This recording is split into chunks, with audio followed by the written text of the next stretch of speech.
So last video we have discussed about organization climate, how it differs from organization culture and what are the factors affecting the organization culture. ഇതിനെ നമ്മൾ നോക്കിയിരുന്നു.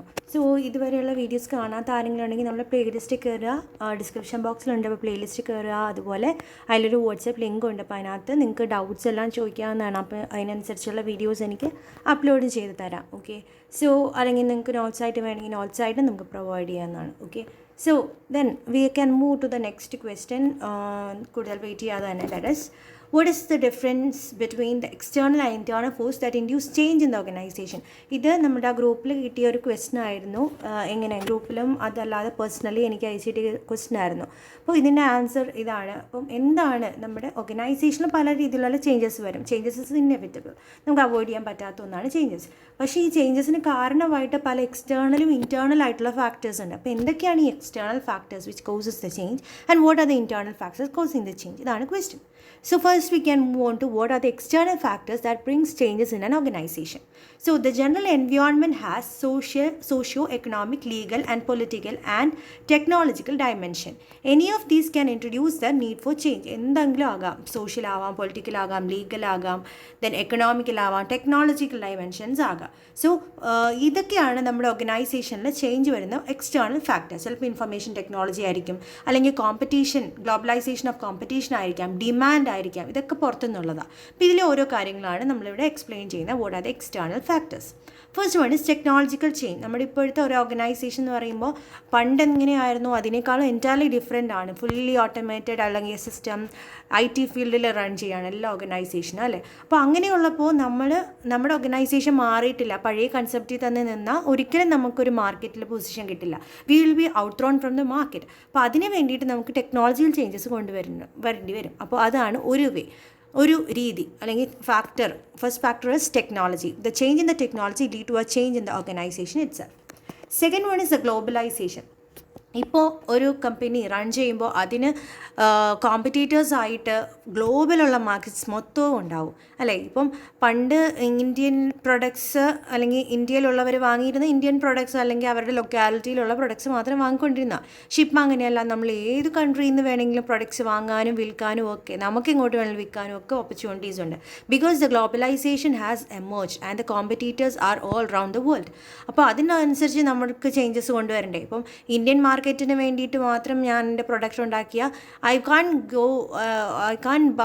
Got my product sold in any other markets.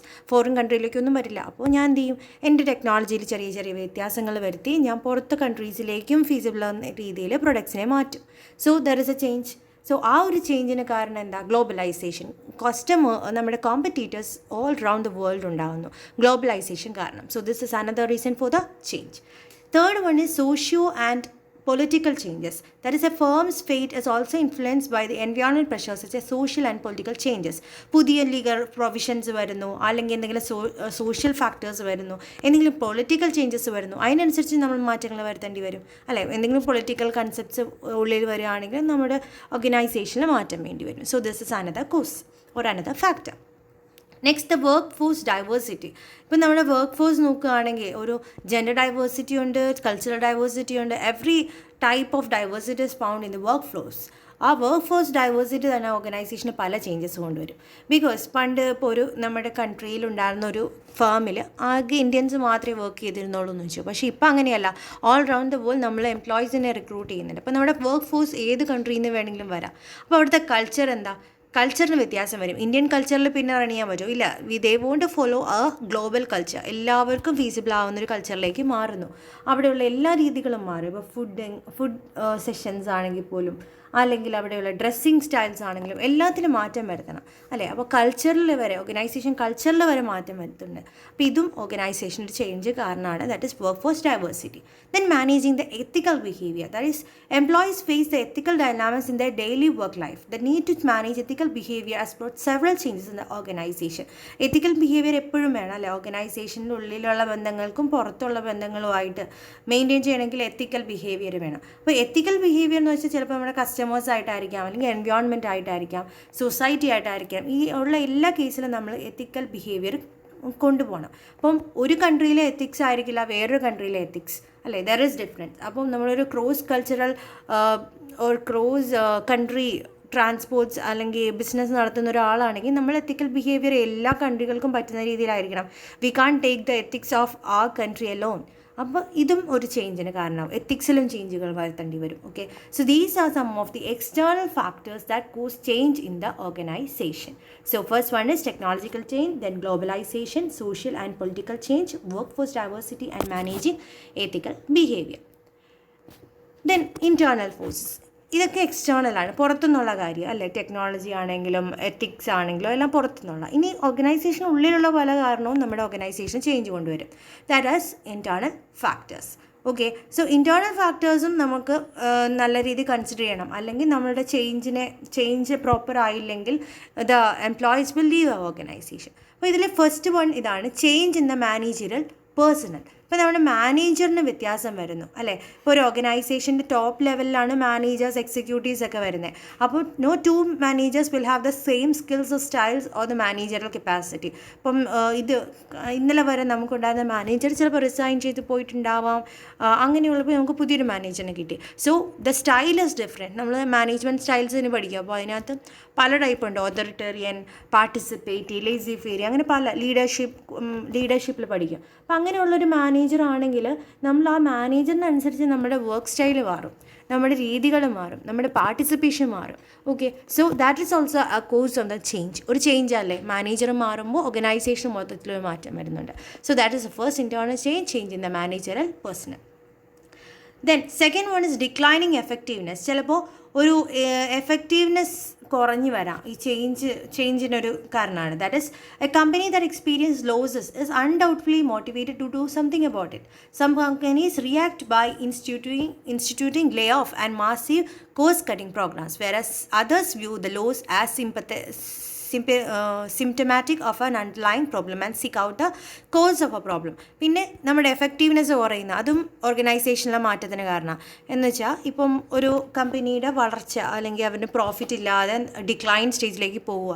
അപ്പോൾ ഓർഗനൈസേഷന് മനസ്സിലാവും, okay ഇങ്ങനെ പോയാൽ കമ്പനിക്ക് നിലനിൽപ്പ് ഉണ്ടാവില്ല. ഇപ്പോൾ ചില ഓർഗനൈസേഷന് ഫണ്ടിങ് ഒന്നും പ്രോപ്പർ ഇല്ലെങ്കിൽ what they will do, they will change organisation, they will move to lay off. കുറേ ആൾക്കാരെ പറഞ്ഞു വിടാൻ തുടങ്ങും അല്ലേ. അപ്പോൾ അവിടെ ഒരു ചേഞ്ചാണ് സംഭവിക്കുന്നത്. എത്രയാണോ എംപ്ലോയീസ് ഉണ്ടാകുന്നത് അതിന് കട്ട് ഷോർട്ട് ചെയ്യുന്നുണ്ടാവും.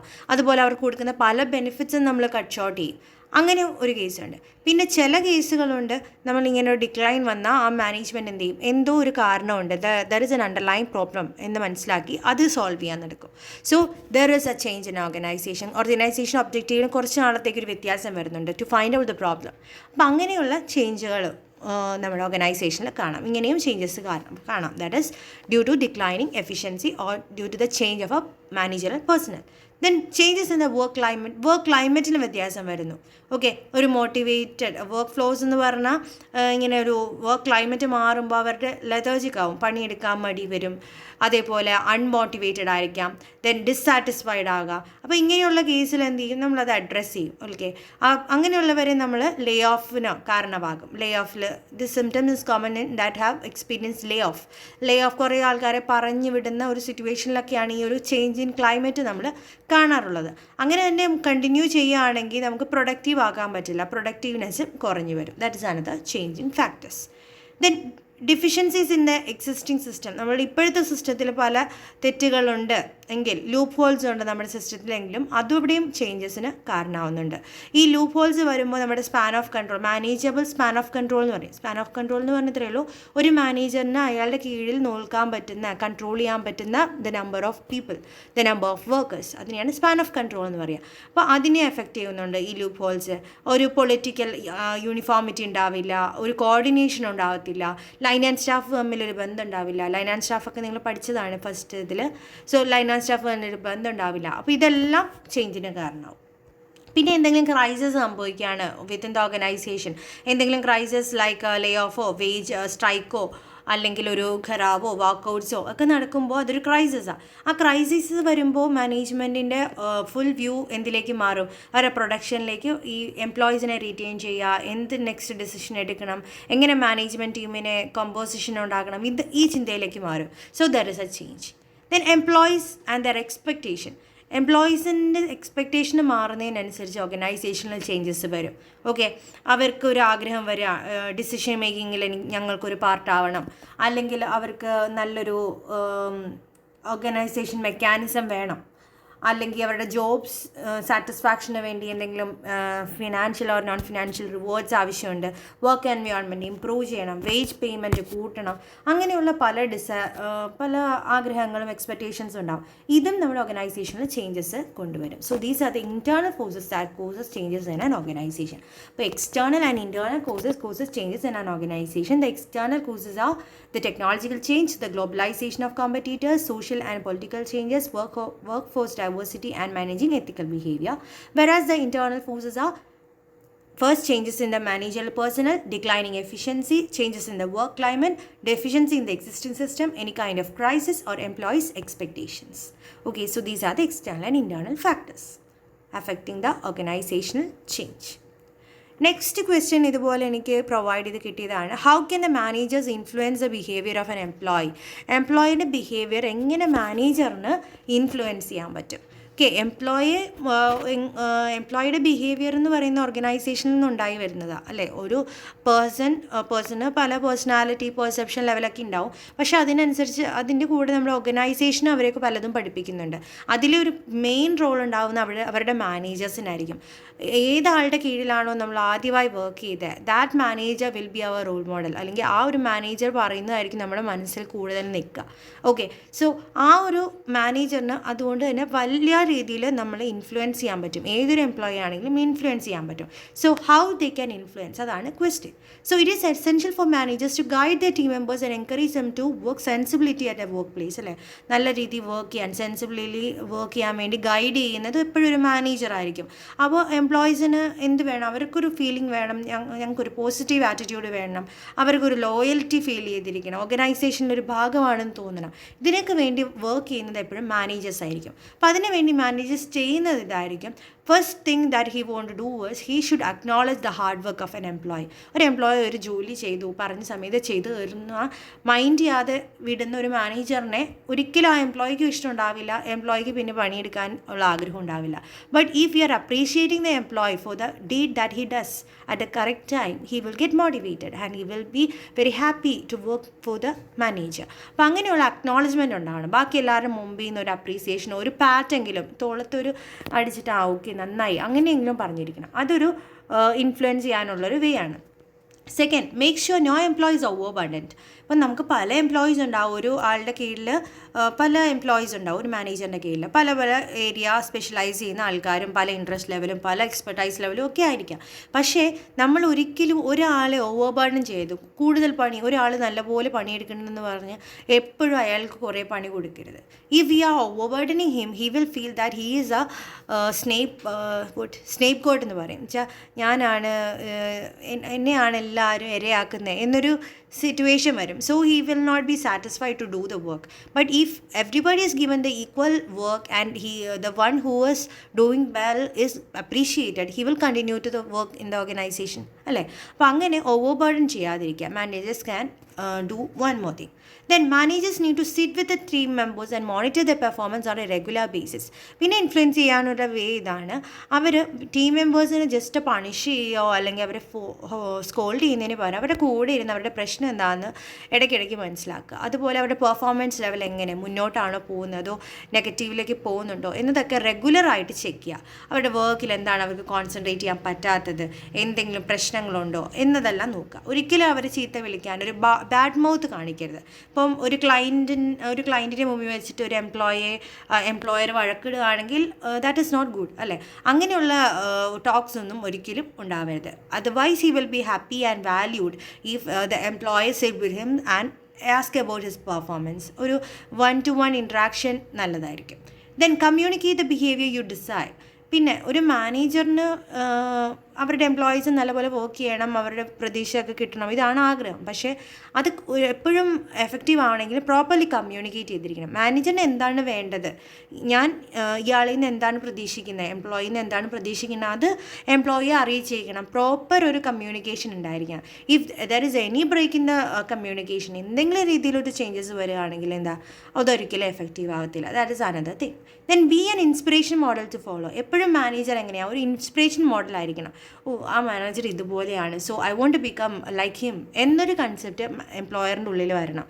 It will come only if the employer is kind to him. എല്ലാ കാര്യങ്ങളും പറഞ്ഞു തരുന്ന ഒരു നല്ല മാനേജർ ആണെങ്കിൽ മാത്രമേ ആ ഒരു ചിന്ത വരുള്ളൂ. അപ്പോൾ അതുപോലെ ഒരു റോൾ മോഡൽ ആവാൻ ശ്രമിക്കുക. This way he can influence A employer. Then positive reinforcement. നമുക്ക് പല രീതിയിലുള്ള റീഎൻഫോഴ്സ്മെൻ്റ് ഉണ്ട്. അപ്പോൾ അതിനകത്ത് പോസിറ്റീവ് റീഎൻഫോഴ്സ്മെൻറ്റ് നമ്മൾ ഇടയ്ക്കിടയ്ക്ക് കൊടുക്കണം. അപ്പോൾ ആ ഒരു മെത്തേഡ് കൊടുക്കുകയാണെന്ന് വെച്ചാൽ നമ്മൾ എംപ്ലോയീസ് നല്ലപോലെ വർക്ക് ചെയ്യുന്ന എംപ്ലോയീസിന് അപ്രീസിയേഷൻ കൊടുക്കുന്ന പോലെ തന്നെ ഒരു നല്ല okay you good do well എന്ന രീതിയിൽ ഒരു പോസിറ്റീവ് റീഎൻഫോഴ്സ്മെൻറ്റ് കൊടുക്കുക.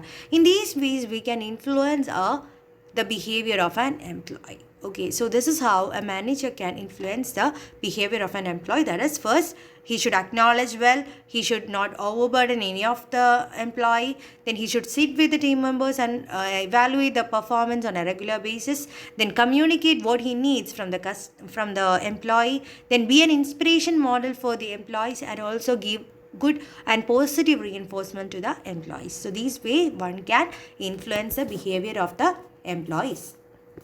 പിന്നെ മൂന്നാമത് വന്ന ക്വസ്റ്റ്യൻ ഇതായിരുന്നു, what are the major types of leadership? On classifying the leadership types, we can classify it into 7 types. The first one is transformational leadership, then autocratic leadership, participative leadership, transactional leadership, delegative leadership, bureaucratic and servant leadership. അപ്പോൾ ഇതിനകത്ത് ഓരോന്ന് പറയാം, 7 എണ്ണമാണെന്നുള്ളത് ഓർക്കുക.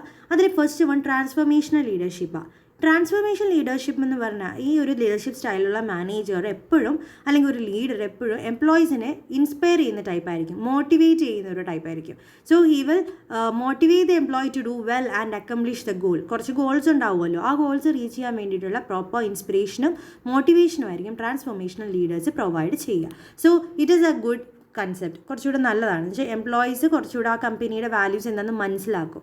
Okay, അപ്പം അവർക്കൊരു vision ഉണ്ടാവും. ആ വിഷൻ നമ്മൾ നമ്മുടെ ഫോളോവേഴ്സിനെ കൊണ്ട് കറക്റ്റായിട്ട് എംപവർ ചെയ്യാൻ ഒരു ട്രാൻസ്ഫോർമേഷണൽ ലീഡേഴ്സിന് പറ്റും. That is the advantage of A transformational leader. Okay, second one is autocratic leadership. Autocratic leadership എന്ന് പറഞ്ഞാൽ അതോറിറ്റേറിയൻ ലീഡേഴ്സിനെ പോലെ. എന്നുവെച്ചാൽ അവർക്ക് കുറച്ച് പോളിസിയും പ്രൊസീജിയറും ഒക്കെ ഉണ്ടാവും, കുറച്ച് എക്സ്പെക്റ്റേഷൻ ഉണ്ടാവും, അതിൽ നിന്ന് ഇതൊക്കെ ഔട്ട്കം വേണം എന്നൊക്കെ ആഗ്രഹം ഉണ്ടാവും. അപ്പോൾ അവരെന്ത് ചെയ്യും, നമ്മുടെ ടീമിൻ്റെ ഫുൾ കൺട്രോൾ അവരുടെ കയ്യിൽ. ഓട്ടോക്രാറ്റിക് ലീഡേഴ്സ് അങ്ങനെയായിരിക്കും, ടീം ഫുള്ളി കൺട്രോൾ ചെയ്യുന്നവരായിരിക്കും, എല്ലാ ഡിസിഷൻ എടുക്കുന്നവരായിരിക്കും. അതിൽ കുറച്ച് വേറെ ആർക്കും ഒരു വലിയ റോളൊന്നും കൊടുക്കില്ല. Every decision will be taken by the autocratic leaders. അപ്പോൾ ഇതിലെന്ന് പറഞ്ഞാൽ ഒരു ലിറ്റിൽ ടൈറാനിക്കലാണ്, പക്ഷേ കുറച്ച് ഗുണങ്ങളുണ്ട്, പക്ഷെ കൂടുതൽ ദോഷങ്ങളാണ്. നല്ല നോളജ് ഉള്ള ഒരു ഓട്ടോക്രാറ്റിക് ലീഡർ ആണെങ്കിൽ it is good, because the decision will be made easier. പെട്ടെന്ന് ഡിസിഷൻ എടുക്കാൻ പറ്റും. Okay, and he will be having a good ഒരു എക്സ്പീരിയൻസ്ഡ് ആയിട്ടുള്ള ഒരു ഓട്ടോക്രാറ്റിക് ലീഡർ ആണെങ്കിൽ നല്ലൊരു എക്സ്പെക്റ്റേഷൻസ് ഉണ്ടാവും, എങ്ങനെ ഫോളോ ചെയ്യണം, എങ്ങനെ ഒരു കാര്യം മുന്നോട്ട് കൊണ്ടുപോകണം, അതിനെ പറ്റിയിട്ടൊരു നോളജ് ഉണ്ടാവും. പക്ഷേ ഇതിൻ്റെ ഒരു പ്രശ്നമെന്ന് പറഞ്ഞാൽ ഒരിക്കലും എംപ്ലോയീസിനെ ഇൻവോൾവ് ചെയ്യിപ്പിക്കുന്നില്ല, അല്ലെങ്കിൽ അവർക്കൊരു chance to speak or take a decision അങ്ങനെ ഒരു ഏരിയ കൊടുക്കുന്നേ ഇല്ല. അപ്പോൾ ചില എംപ്ലോയീസ് ഉണ്ടാവും കുറച്ച് പാർട്ടിസിപ്പേഷനൊക്കെ ആഗ്രഹിക്കുന്നത്. അപ്പോൾ അങ്ങനെയുള്ള എംപ്ലോയീസിന് ഇത് അൺമോട്ടിവേഷൻ ആയിരിക്കും, മോട്ടിവേഷനേ കിട്ടില്ല. അതുപോലെ അവർക്ക് എൻഗേജ്മെൻ്റ് ഒന്നും ഇല്ലാത്തതുകൊണ്ട് വലിയ ഇഷ്ടം ഉണ്ടാവില്ല. അപ്പോൾ കൂടുതലും അവരെന്ത് ചെയ്യും, കമ്പനി വിട്ടു പോകാനുള്ള ചാൻസ് കൂടുതലാണ്. ഇൻക്രീസ്ഡ് ടേൺ ഓവർ കാണാറുണ്ട്. പിന്നെ തേർഡ് ടൈപ്പ് എന്ന് പറഞ്ഞാൽ പാർട്ടിസിപ്പേറ്റീവ് ലീഡർഷിപ്പ് ആയിരിക്കും. പാർട്ടിസിപ്പേറ്റീവ് എന്ന് പറഞ്ഞാൽ നമ്മൾ പാർട്ടിസിപ്പേറ്റ് ചെയ്യിപ്പിക്കുന്നുണ്ട്, നമ്മുടെ ടീമിനെയും കൂടെ ഡിസിഷൻ മേക്കിങ്ങിലൊക്കെ പാർട്ടിസിപ്പേറ്റ് ചെയ്യും. പക്ഷേ ഫൈനൽസ് എപ്പോഴും ലീഡറിൻ്റെ ആയിരിക്കും, പക്ഷേ അവരോടൊക്കെ അവരുടെ അഭിപ്രായങ്ങളൊക്കെ പറയാനൊരു അവസരം കൊടുക്കുന്നുണ്ട്. ആ ഒരു കേസിൽ ഈ ഓതോറിറ്റേറിയൻ ലീഡറിനെക്കാളും കുറച്ചുകൂടി നല്ലതാണ്. ബിക്കോസ് എംപ്ലോയിക്ക് ഒരു എൻഗേജ്മെൻറ്റ് ഫീലിംഗ് കിട്ടും, ഞാനും ഇതിലൊരു പാർട്ടാണെന്നൊരു ഫീലിംഗ് കിട്ടും. അതുപോലെ സാറ്റിസ്ഫാക്ഷനും കിട്ടുന്നതായിരിക്കും. അപ്പോൾ കമ്പനിയുടെ കൂടെ നിൽക്കാൻ അവർ ആഗ്രഹിക്കുന്നതായിരിക്കും. പക്ഷേ ഈ ഒരു പാർട്ടിസിപ്പേറ്റീവ് ലീഡർഷിപ്പിൻ്റെ പ്രശ്നം ഒന്നുണ്ട്, that is it is A time consuming one. ചെയ്ത് എല്ലാവരുടെയും ഡിസിഷൻസ് ചോദിച്ചറിഞ്ഞ് തീരുമാനത്തിലേക്ക് എത്തുമ്പോൾ ഇറ്റ് ടേക്സ് ടൈം. അതുപോലെ ഡിസഗ്രിമെൻറ്റ് വളരെ കൂടുതലായിരിക്കും. ടീം മെമ്പേഴ്സ് തമ്മിൽ പല പല അഭിപ്രായ വ്യത്യാസങ്ങളായിരിക്കും. അതാണ് ഒരു പാർട്ടിസിപ്പേറ്റീവ് ലീഡർഷിപ്പിൻ്റെ പ്രശ്നം. ദെൻ ട്രാൻസാക്ഷണൽ ലീഡേഴ്സ് എന്ന് പറഞ്ഞാൽ അവർ വർക്ക് ചെയ്യുന്നതിന് ഒരു ഗീവ് ആൻഡ് ടേക്ക് പോളിസി പോലെയാണ്. ഒരു ലീഡർ എന്ന് വെച്ചാൽ ഗീവ് ആൻഡ് ടേക്ക് ആണ്. അവർക്ക് നല്ലൊരു വർക്ക് എംപ്ലോയി ചെയ്തു കൊടുക്കുകയാണെങ്കിൽ എംപ്ലോയിക്ക് റിവാർഡ് കൊടുക്കും. ഓക്കെ, റിവാർഡ്സ് ആൻഡ് പണിഷ്മെൻറ്റ് കൊണ്ടാണ് ഒരു എംപ്ലോയിയെ മോട്ടിവേറ്റും അതുപോലെ റീഇൻഫോഴ്സും ചെയ്യുന്നത്. That is A kind of transactional leader. ഇപ്പോൾ ഒരു നല്ല ക്ലിയർ ഗോൾസ് ഒക്കെ വന്നിട്ട് ആ ഗോൾസ് എല്ലാം കറക്റ്റ്ലി കമ്മ്യൂണിക്കേറ്റ് ചെയ്ത് അതിനനുസരിച്ച് അവർ വർക്ക് ചെയ്യുകയാണെങ്കിൽ അവർക്ക് റിവാർഡ്സ് കൊടുക്കും. അതല്ല അവർക്ക് വർക്ക് ചെയ്യാൻ പറ്റിയില്ലെങ്കിലോ അതിനനുസരിച്ചുള്ള കോൺസിക്വൻസസ് അവർ ഫേസ് ചെയ്യേണ്ടി വരും. ഓക്കെ, ഇത് കുറച്ചുകൂടെ അഡ്വാൻറ്റേജസ് ആണ്. ബിക്കോസ് ഗോൾസ് എന്തായാലും റീച്ച് ചെയ്യും. ബിക്കോസ് റിവാർഡ്സ് കിട്ടുന്നതുകൊണ്ട് ഗോൾസ് റീച്ച് ചെയ്യും. പക്ഷേ ഇവിടെ ഒരു പ്രശ്നമെന്ന് വെച്ചാൽ ഫുൾ ഗോൾസ് സെറ്റ് ചെയ്യുന്നതും തീരുമാനം എടുക്കുന്നതൊക്കെ ആരായിരിക്കും? ലീഡറായിരിക്കും. അപ്പോൾ എംപ്ലോയിക്ക് വലിയ ക്രിയേറ്റിവിറ്റിയോ ഇന്നോവേഷനോ ഒന്നും കൊണ്ടുപോകാൻ പറ്റത്തില്ല. അപ്പോൾ പണിഷ്മെൻറ്റ് കിട്ടുമെന്നുള്ള പേടി കൊണ്ട് ചിലപ്പോൾ വർക്ക് കംപ്ലീറ്റ് ഡെഡ്ലൈൻസിന് മുമ്പൊക്കെ ചെയ്തു തീർക്കും. പക്ഷേ ഒരു ക്വാളിറ്റി ഓഫ് വർക്ക് ഉണ്ടാവില്ല. These are the problems of transactional leaders. Next is delegative leadership. Delegative leadership വെച്ചാൽ എല്ലാം ഡെലിഗേറ്റ് ചെയ്ത് കൊടുക്കുന്നു. ലേസി ഫെയറി ലീഡർഷിപ്പ് എന്ന് ഇതിനെ പറയും. That is the manager will no have any right or any decisions in the matter. ഒരു മാറ്ററിൽ ഒരു ഡിസിഷൻ എടുക്കില്ല. എല്ലാ തീരുമാനം എടുക്കുന്നത് മെമ്പേഴ്സ് ആയിരിക്കും അല്ലെങ്കിൽ ദ ഫോളോവേഴ്സ് ആയിരിക്കും. He will not take any initiative. അതാണ് ഡെലിഗേറ്റീവ് ലീഡർ. അപ്പോൾ ഡെലിഗേറ്റീവ് ലീഡറിന് ഒരു രീതിയിലുള്ള അഭിപ്രായങ്ങളും ഇല്ല. എല്ലാ അഭിപ്രായങ്ങളും ആരുടെ ആയിരിക്കും? എംപ്ലോയീസിൻ്റെ. അവരുടെ ഒപ്പീനിയൻസിനും ഡിസിഷൻസിനും ആയിരിക്കും ഇമ്പോർട്ടൻസ് കൊടുക്കുന്നത്. അപ്പോൾ അവർക്ക് ഇന്നൊവേറ്റീവായിട്ട് പുതിയ പുതിയ ഐഡിയാസ് കൊണ്ടുവരാനൊക്കെ അവസരമുണ്ട്. പക്ഷേ ഇതിന് കുറേ പ്രശ്നങ്ങളുണ്ട്. ചിലപ്പോൾ ഫുള്ളി ഡെലിഗേറ്റ് ചെയ്യുമ്പോൾ മെമ്പേഴ്സ് വലിയ ആക്റ്റീവ് ആവില്ല. They feel that nobody is valuing dum. ആരും ഞങ്ങളെ ശ്രദ്ധിക്കുന്നില്ല, അതുകൊണ്ട് എന്തിന് പ്രൊഡക്ടിവിറ്റി കൂട്ടണം എന്ന് ചിന്തിക്കുന്നുണ്ടാവും കുറച്ച് എംപ്ലോയീസ്. ഓക്കെ, അങ്ങനെയുള്ള പ്രശ്നങ്ങളുണ്ട് ഡെലിഗേറ്റീവ് ലീഡർഷിപ്പിൽ. അതുപോലെ ഡിസിഷൻ മേക്കിംഗ് പ്രോസസ്സും പാടായിരിക്കും. ഒരു മാനേജർ ഇല്ലാത്തതുകൊണ്ട്, മാനേജറിന് വലിയ റോൾ ഇല്ലാത്തതുകൊണ്ട് തന്നെ if he is not taking much interest, the members will also have no interest. അവർക്കും വലിയ ഇൻട്രസ്റ്റ് ഉണ്ടാകത്തില്ല. അപ്പോൾ ഡിസിഷൻ മേക്കിംഗ് സ്ലോ ആയിരിക്കും. അതാണ് ഒരു ഡെലിഗേറ്റീവ് ലീഡർ. Next bureaucratic leader. നമ്മുടെ ഒരു ഹിറ്റ്ലർ ടൈപ്പ്. ബ്യൂറോക്രാറ്റ്സ് എന്ന് പറഞ്ഞാൽ കമ്പനി എന്ന് മാത്രം ചിന്ത. അവിടെയുള്ള റൂൾസ് ആൻഡ് റെഗുലേഷൻസ് എങ്ങനെയും ടീം മെമ്പേഴ്സ് ഫോളോ ചെയ്തിരിക്കണം, വാട്ട് എവർ ഹാപ്പൻസ് എന്ന രീതിയിൽ വർക്ക് ചെയ്യുന്നവരെയാണ് ബ്യൂറോക്രാറ്റിക് ലീഡേഴ്സ് എന്ന് പറയുന്നത്. പക്ഷേ ഇവിടെ എറേഴ്സ് ഒന്നും ഉണ്ടാവത്തില്ല. എല്ലാ തീരുമാനവും കമ്പനിയുടെ ഗുഡ് വില്ലിന് വേണ്ടി മാത്രമായിരിക്കുമല്ലോ, അതുകൊണ്ട് എറേഴ്സ് ഒന്നും ഉണ്ടാവില്ല. പക്ഷേ എംപ്ലോയിക്ക് അതിൻ്റേതായൊരു എല്ലാ റെസ്പോൺസിബിലിറ്റീസും ഏൽപ്പിച്ചു കൊടുക്കും. പക്ഷേ അവർക്കൊരു ഹാപ്പിനെസ് ഉണ്ടാവില്ല ഇങ്ങനെയുള്ളൊരിടത്ത് വർക്ക് ചെയ്യാൻ. അതാണ് ഈ ബ്യൂറോക്രാറ്റിക് ലീഡേഴ്സിൻ്റെ കുഴപ്പം. എപ്പോഴും മടിപ്പായിരിക്കും അങ്ങനെ ഒരു ഓർഗനൈസേഷൻ വർക്ക് ചെയ്യാൻ. അതിന് ടേൺ ഓവർ കൂടുതലായിരിക്കും. അതാണ് ബ്യൂറോക്രാറ്റിക് ലീഡേഴ്സ്. പിന്നെ ലാസ്റ്റ് വണ്ണാണ് സെർവൻറ്റ് ലീഡർ. സെർവൻറ്റ് ലീഡർ എന്ന് പറഞ്ഞാൽ ഇത്രയേ ഉള്ളൂ, കമ്പനിയുടെ ആവശ്യങ്ങൾ ചെയ്ത് കൊടുക്കുക ബാക്കി എല്ലാവരും. കമ്പനി ഈസ് എ കിങ് എന്ന കൺസെപ്റ്റിൽ കമ്പനിയുടെ സെർവൻസ് ആണ് ബാക്കി എല്ലാവരും. അപ്പം നല്ല രീതിയിൽ ചെയ്യുകയാണ്, കമ്പനി ഹാപ്പി ആൻഡ് ഫുൾഫിൽ ചെയ്താൽ they will get rewarded as a servant get rewarded for the work. അതാണ് servant leadership. So these are the major types of leadership. First, transformational, autocratic, participative, transactional, delegative, bureaucratic and servant. ഇതിൻ്റെ പേര് പഠിക്കുക, ബാക്കി നിങ്ങൾക്ക് നിങ്ങളുടേതായ വേർഡ്സിൽ എടുക്കാൻ പറ്റും. Okay, so these are the major types. Okay, so up to നമ്മളിപ്പോൾ 3 ക്വസ്റ്റ്യൻസ് ആണ് ഡിസ്കസ് ചെയ്തത്. That is what is the difference between external and internal forces.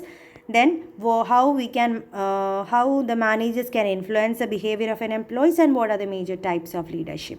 Okay, so in next we will discuss what is the comparison between positive and negative reinforcement, what are the sources of values, and what is organization culture and its characteristics. Okay, till then we can have a break. അപ്പോൾ അതുവരെ നിങ്ങൾ ഇതെല്ലാം പഠിക്കുക. ഇതുവരെയുള്ള videos ആരെങ്കിലും miss ചെയ്തിട്ടുണ്ടെങ്കിൽ അതൊക്കെ കണ്ടു നോക്കുക. അതൊക്കെ യൂസ്ഫുൾ ആയിരിക്കും നിങ്ങൾക്ക് for the exam. Coming exam നല്ലപോലെ എഴുതുക. എന്തെങ്കിലും നിങ്ങൾക്ക് ഡൗട്ട് ഉണ്ടെങ്കിൽ നമ്മുടെ വാട്സപ്പ് ഗ്രൂപ്പ് ഞാൻ ലിങ്ക് ഇട്ടിട്ടുണ്ടാവും ഡിസ്ക്രിപ്ഷൻ ബോക്സിൽ. അതിൽ കയറി ചോദിക്കാം ഏതെങ്കിലും ക്വസ്റ്റ്യൻ ആൻസേഴ്സോ അങ്ങനെയുള്ള കാര്യങ്ങൾ ഡിസ്കസ് ചെയ്യേണ്ടത് വിത്ത് വീഡിയോ വേണ്ടത് അതെല്ലാം നിങ്ങൾക്ക് അതിനകത്ത് പറയാം. പിന്നെ അതേപോലെ നമ്മുടെ പ്ലേലിസ്റ്റ് ഉണ്ടാവും. അപ്പോൾ അതിനകത്ത് എല്ലാ വീഡിയോസും ഉണ്ട്. Watch that and do well at the exam. And also please subscribe to the channel to get the latest updates on the videos. പുതിയ വീഡിയോ ഇടുമ്പോൾ ലിങ്ക് കിട്ടാൻ വേണ്ടിയിട്ട്. Okay, so stay tuned and thank you for listening. Next video ഉടനെ തന്നെ ഞാൻ upload ചെയ്യാം. Okay, thank you.